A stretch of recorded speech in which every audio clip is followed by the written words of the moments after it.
नमस्कार दोस्तों, मैं अन्नू यादव। आज के हमारे इस वीडियो में हम आपके लिए एक छोटी सी कहानी लेकर आई हूँ।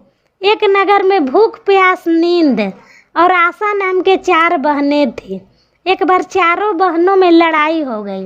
भूख कहती कि मैं बड़ी हूँ, प्यास कहती कि मैं बड़ी हूँ, नींद कहती कि मैं बड़ी हूँ और आशा कहती कि मैं बड़ी हूँ।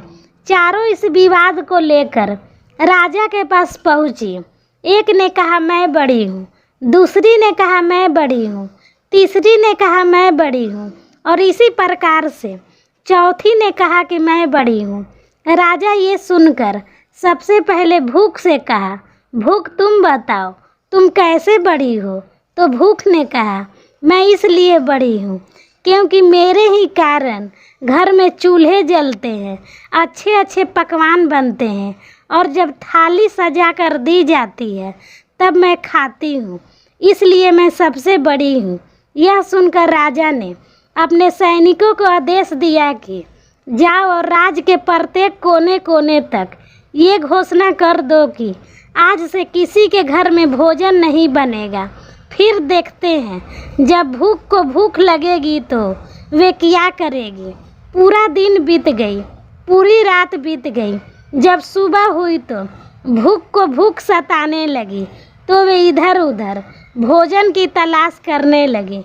जब उसे कुछ नहीं मिला तो वे भूख के कारण घर में पड़ी बासी रोटी को खाने लगी।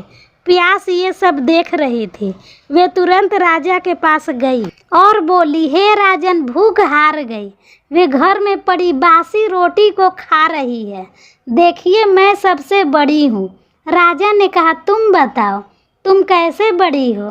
प्यास ने कहा, मैं बड़ी हूँ क्योंकि मेरे ही कारण लोग कुएं खोदवाते हैं, तालाब बनवाते हैं और बर्तनों में पानी का भी संचय करते हैं और जब किसी पात्र में भरकर मुझे पानी देते हैं तभी मैं पीती हूँ, इसलिए मैं बड़ी हूँ।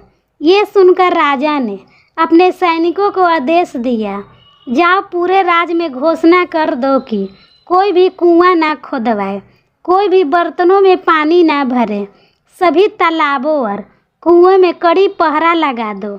देखते हैं जब प्यास को प्यास लगेगी तो वे क्या करेगी। पूरा दिन बीत गया, एक रात बीत गई। जब दूसरे दिन प्यास को प्यास सताने लगी तब वो इधर उधर भटकने लगी। उसे जब कहीं भी पानी पीने को नहीं मिला तब वे मजबूर होकर गड्ढे का पानी पीने लगी। नींद ये सब देख रही थी। उसने तुरंत राजा के पास जाकर कहा, राजन, प्यास हार गई, वे गड्ढे का पानी पी रही है, इसलिए मैं सबसे बड़ी हूँ। राजा ने कहा, तुम बताओ, तुम कैसे बड़ी हो? तो नींद ने कहा, मैं इसलिए बड़ी हूँ क्योंकि मेरे ही कारण लोग पलंग बनवाते हैं, बिस्तर लगाते हैं और जब बिस्तर लगाकर मुझे देते हैं तभी मैं सोती हूँ, नहीं तो मैं नहीं सोती हूँ। राजा ने अपने सैनिकों को आदेश दिया कि पूरे राज्य में ये घोषणा कर दो कि कोई भी पलंग ना बिछाए, उसमें बिस्तर ना डलवाए। नींद को जब नींद आएगी तो देखते हैं वे क्या करेगी। पूरा दिन बीत गया, आधी रात बीत गई तो नींद को नींद आने लगी तो वे इधर उधर बिस्तर खोजने लगी। जब उसे बिस्तर नहीं मिला तो वे मजबूर होकर ऊबड़ खाबड़ जगह पर ही सो गई। आशा ये सब देख रही थी। उसने तुरंत राजा के पास जाकर कहा, राजा, नींद हार गए, वे ऊबड़ खाबड़ जगह पर ही बिना बिस्तर के सो गई, इसलिए बड़ी तो मैं ही हूँ। राजा ने कहा, तुम कैसे बड़ी हो?